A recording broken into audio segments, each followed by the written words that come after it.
Master teaching by tailoring methods to visual, auditory, and kinesthetic learners. Employees' needs instead of the other way around. You know, as humans, we use our five senses to help us learn about and understand the world around us. In an effort to become a great teacher, mentor, and instructor, we have to become magicians at understanding the best way for our students to learn. Then we have to match our teaching methodologies to that student's learning methodologies. I have found that the student, associate, or employee learns in three general ways. First one is called visual learners. Now, these students learn best by watching. It's monkey see, monkey do. I'm kind of like that as well. Now, you know you're dealing with a visual learner if they tell you, you know what, I'm not seeing it in my mind's eye, or I'm just not visualizing. Now, the next kind of learner is what's called an auditory learner.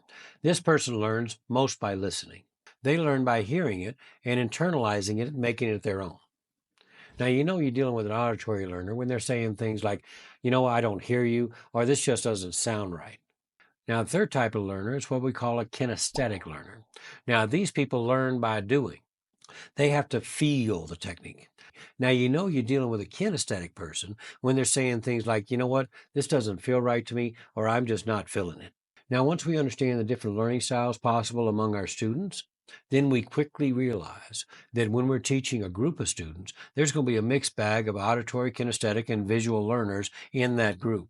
Therefore, we need to teach in such a way that we're able to communicate in a language that each type of learner is able to best understand.